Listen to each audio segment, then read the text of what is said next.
Well, thank you so much for joining us. We're excited to have Pascal Rosenfeld from Aleph Farms. I will hand it off. Thank you. Hi, Alex. It's a pleasure to see you. It was a year ago, so now we've been progressing a lot, and I think we can share a little bit on what have been happening in the last few months or last year. It's been very eventful for us, especially with the Rakia mission or Axiom 1, which splashed down 2 weeks ago. It was an exciting moment, so I will share with you my screen and develop a little bit more about what happened. So first of all, I'd like to thank you for welcoming us. This is a beautiful picture taken in Cape Canaveral, I think on the 8th of April. This was the start of our second mission to the ISS. So more specifically, I will go into details. I love this picture, so I would love to keep it on, but let's go back to the purpose of this CMS conference, actually. So as we all know today, intense farming and food supply chains pose key sustainability problems such as pollution, deforestation, loss of biodiversity, soil and water degradation. We talked about it earlier, and we will continue for years until we find a fix altogether. So the first element that we have to keep in mind when we see this 1.7 planets is that there's a lot of work to do in order to rebalance our ecosystems and the way we consume. So the first thing why Aleph is focusing on beef is simply that bovine livestock alone uses almost 50% of all arable land and massive amounts of natural resources. And the feedlots and the slaughterhouses are hotspots for foodborne contamination, which is very, very key for space exploration. I mean, the lack of contamination is for safety. And as we all know, in the CMS communities, that most of the antibiotics on Earth are created and used in the factory farming to contain diseases and zoonoses. And the last thing, more specifically, is that many countries do not have the land to grow enough food and need to import most of their food. So for me, the picture that you see here is really an allegory of our planet, which could be Mars or the Moon or any other planet. And we have a finite environment, and we should find solutions to rebalance all the ecosystems in order to keep it as beautiful as it is. So coming back for those who don't know Aleph Farms, most of the technology is coming from medical technology developed by the Technion in the north of Israel by the Shulamit Levenberg lab. So it's stem cells, tissue engineering. Most of the people in CMS know that, and we are growing more specifically different types of cells. So in order to create a live tissue, so we are not only producing myoblasts like muscle fibers, but other cells as well.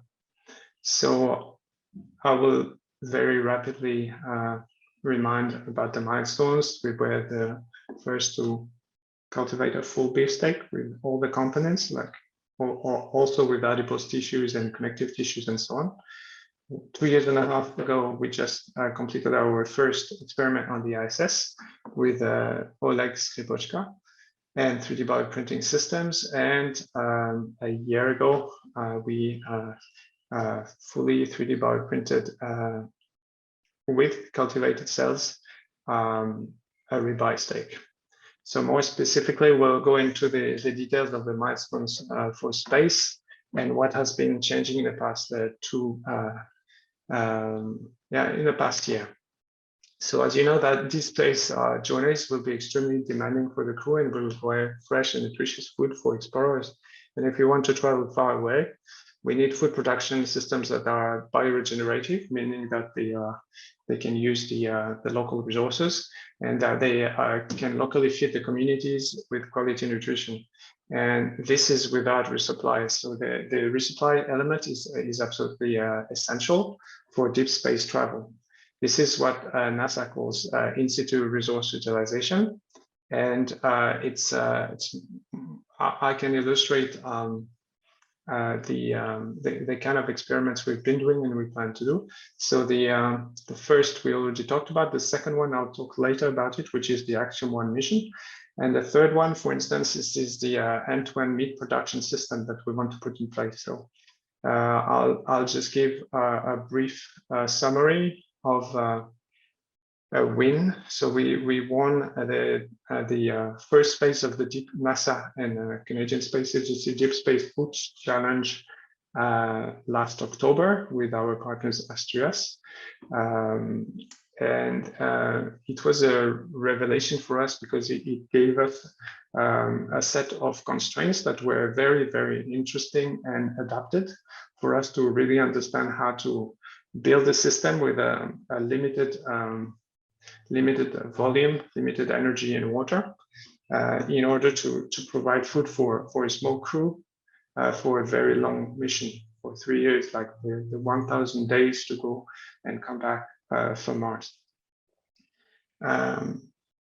I will just develop about what is the most interesting and what has been happening in the past few weeks. So we have been selected by ARCIA, which was organized by the Ilana Harmon Foundation, to be part in the Axiom 1 mission. So Axiom 1 took place on the 8th of April, and it's the first fully privately funded mission to the ISS.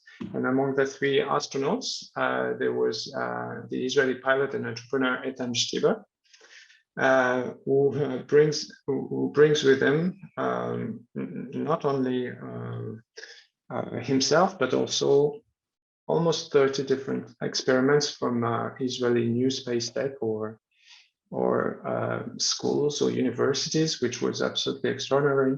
So it's a very important moment in the history of Israeli space tech. So I would say when one generous philanthropist is giving a spot on the ISS and a spot on the signal up to experiment.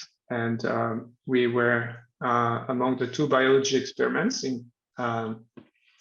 and we were lucky enough to fly directly with Eitan Shtiber in the SpaceX Crew Dragon directly, because obviously we were sending cells, not only physics, but cells. So the cells had to survive for the trip, like a few hours to 2 or 3 days.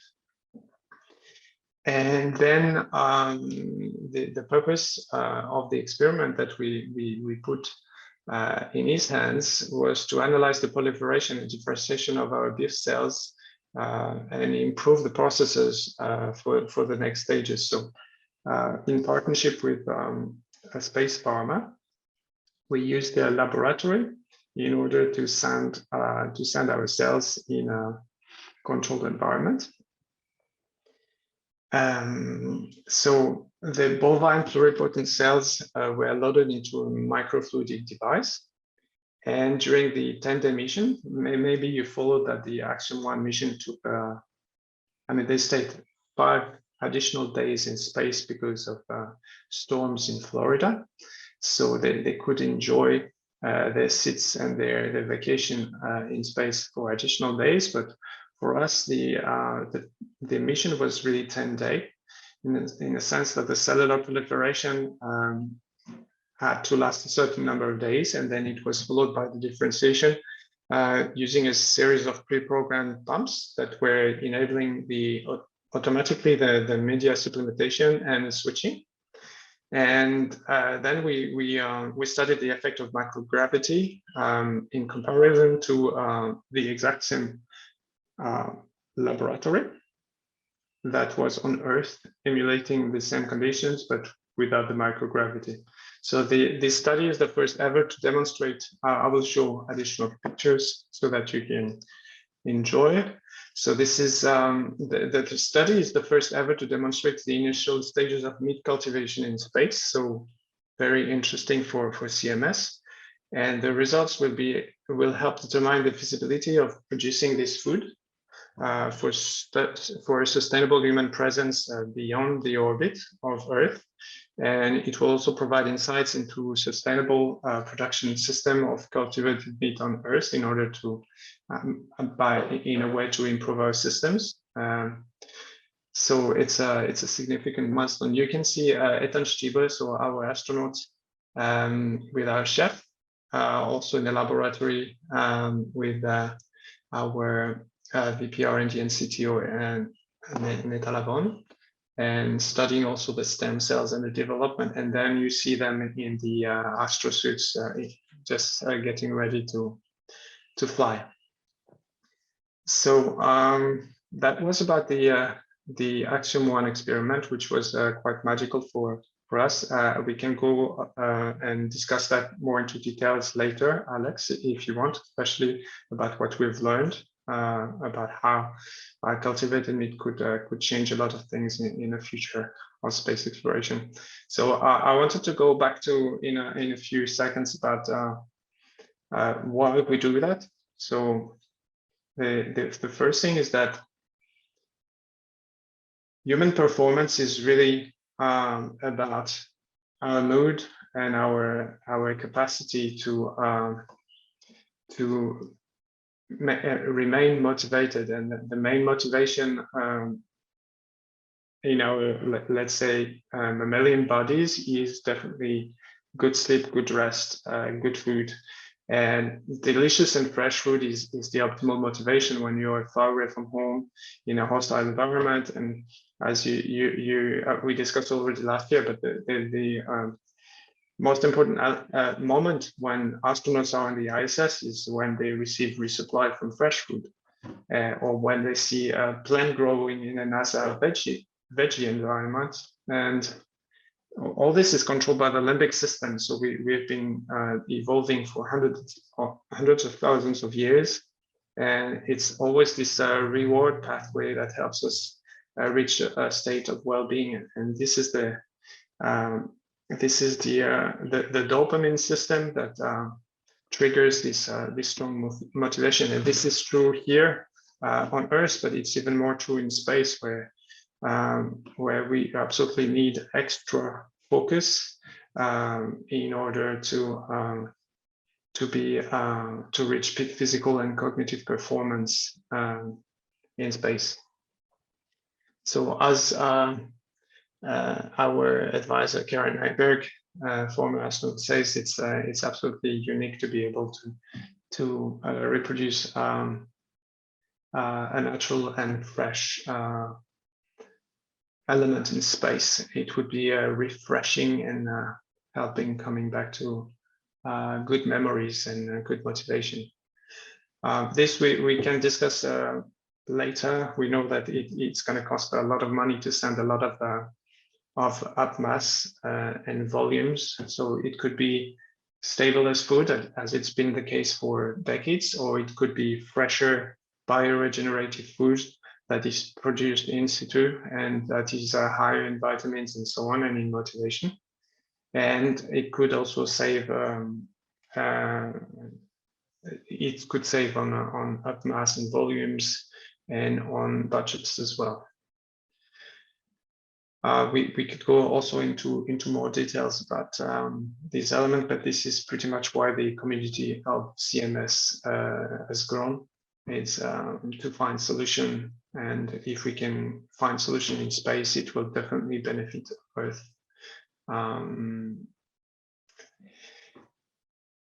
These I showed last year, just to remind you that sterility and the absence of pathogens is absolutely essential, and all the process, the Aleph Farms process in space, is sterile from inception.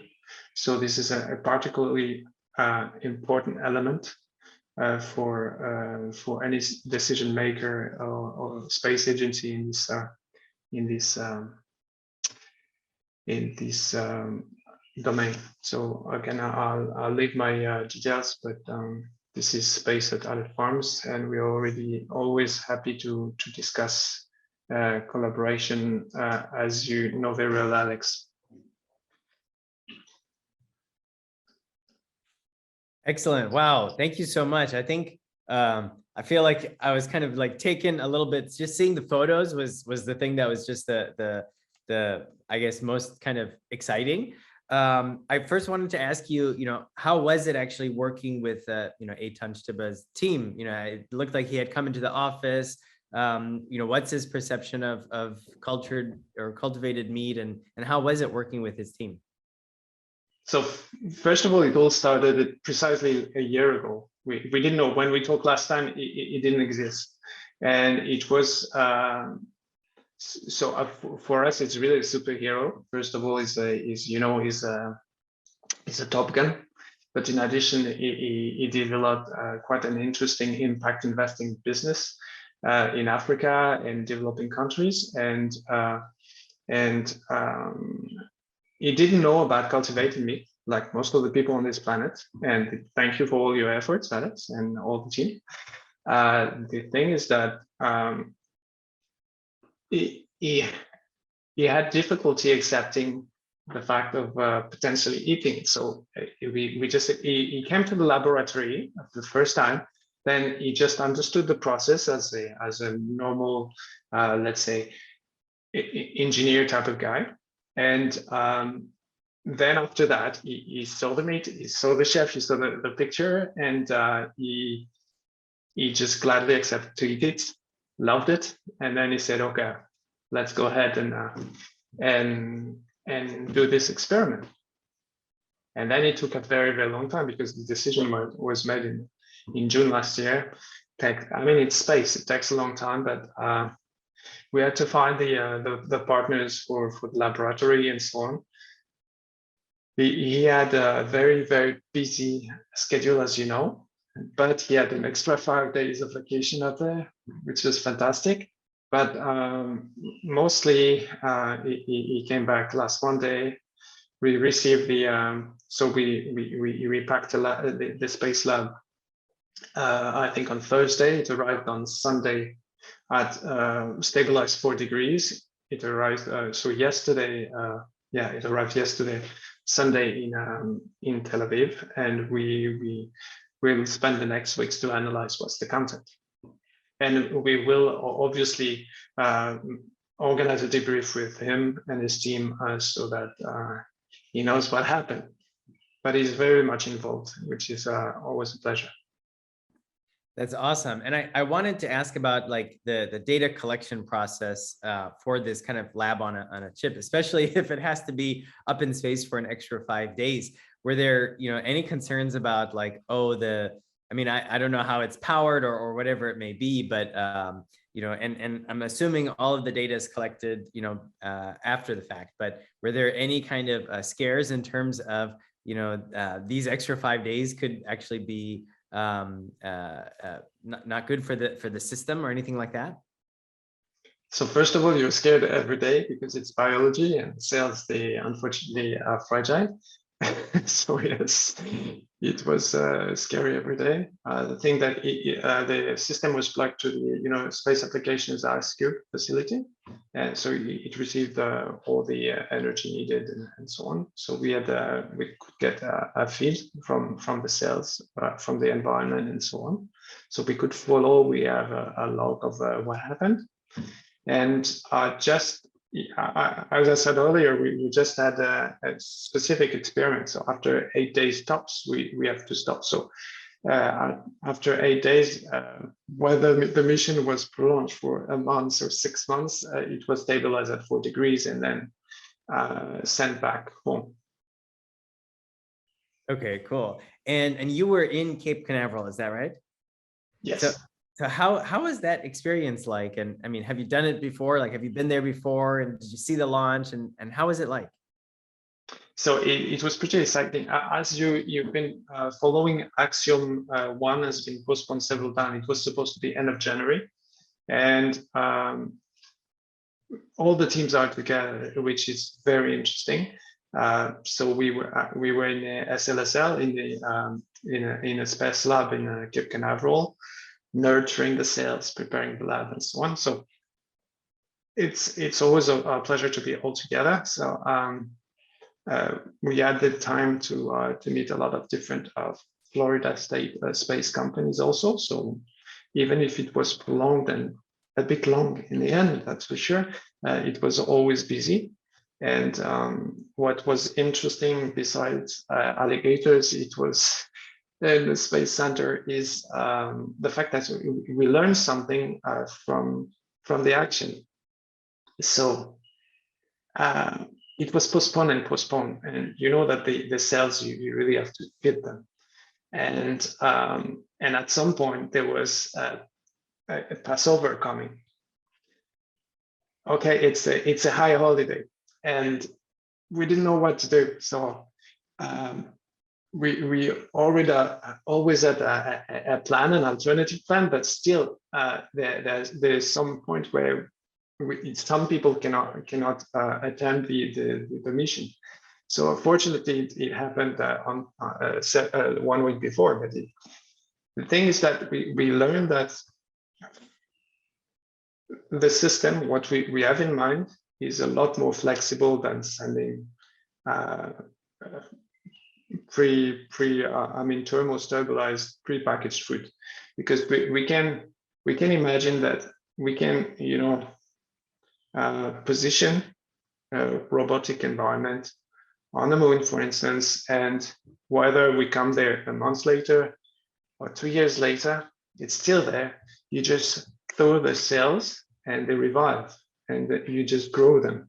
This is precisely why you and all of us are working on this. It's because it's a very interesting alternative. That's I think that's really exciting to think about. And I mean, I instantly think of traditional agriculture on the plant side.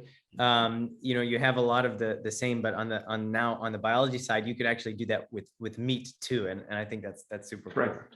Yeah, it's like a seed, in fact. Right. It's like a seed, and you add water, and it blossoms. Right. It's the same. We have a cell. It's like it's like cryo preserved in some kind of environment, and when you need it, you just take it, and it just proliferates. I love that, and I love the comparison to food. Right. This is all food we're talking about. So wow, yeah. That's exciting. And I there's been some great space and I think most of them are SpaceX, but space related documentaries that are coming out for some of the recent missions. So I have a much better sense of how things are like right before blast off. So that's super exciting. So you mentioned that you had quite a bit of learnings from the first mission. The first mission, which I believe was back in September 2019, was the bioprinting.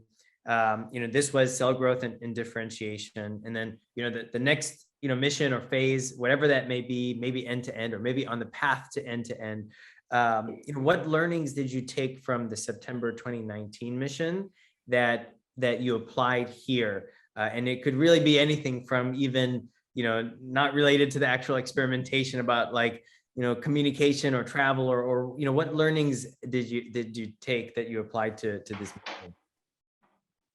So it's very particular. There are several ways to grow food. Either you use a scaffold, you 3D bioprint, and the thing is that in space it's quite different. You don't have convection, but the amalgamation is easier. And so this is what we learned from the previous experiments. So the thing is that first of all, we're just demonstrating for the first time that it's the feasibility of proliferation and differentiation in a same channel. But we still have to discover and to select which method we will use for growth. And so this is exploratory, and we're still learning. And this is really a very important learning moment. So the advantage, I mean, the way we want to build the system is that it works for microgravity and lesser gravity. So we have to find a single answer to two situations. So from and so two more thoughts or questions that come up. One of them related to that lab on a chip. Was that something that was custom made by the Aleph Farms team?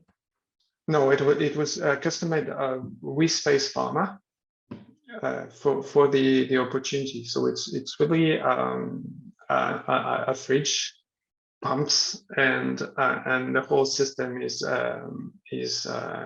autonomous actually. Ed and Steve just had to plug the system inside the ice cube facility. It is meant to be autonomous and to be remotely controlled. So yes, it's microfluidics, and it was built on purpose. Okay, cool. Yeah, and I mean, of course, there's probably so many different factors in the different environments, but from a technical standpoint, once it's plugged in, then it starts running whatever kind of code to kind of implement the process. So that's super exciting. And then the other thing I wanted to ask you about was the upcoming Humans to Mars Summit. And you mentioned Astro before. It's upcoming May 17th to 19th, and that's in DC. Is that right? Will you be attending? I will not. I don't think I'll be attending, but I know a lot of the viewers are, might even be there for those dates. So can you give us a quick introduction to what you'll be speaking about? And I think it might be a panel. Is that right? It is a panel. We don't have the details yet, but we will be preparing, and I'll be in DC this time, so it's not going to be remote. But yeah, it's going to be one of the first panels that really go back after the COVID interruption. I will be physically in DC, and it's going to be a pleasure. But we're going to talk about the food on Mars, and what I know that it's so Dr. Simon Proctor is moderating, and there will be Sharon Reza from Austria, and asking Scott Brighton, and that's going to be the four of us. Wow, that's super cool. And Simon Proctor is now such a celebrity, so that's going to be super exciting. She deserves it. Yeah, absolutely. Great person. Well, thank you so much. I mean, that's all the questions I have. We're going to have opportunities to kind of follow up with questions. But as we close out, I just want to say, thank you so much for walking us through this. And we're really excited for, future experimentation and what we see from Aleph Zero and Aleph Farms. Yeah, we need to no, it's on the slide. Sorry. Oh, yeah. We need to put another logo here, but that was a fantastic mission. Thank you, Alex, for the invitation.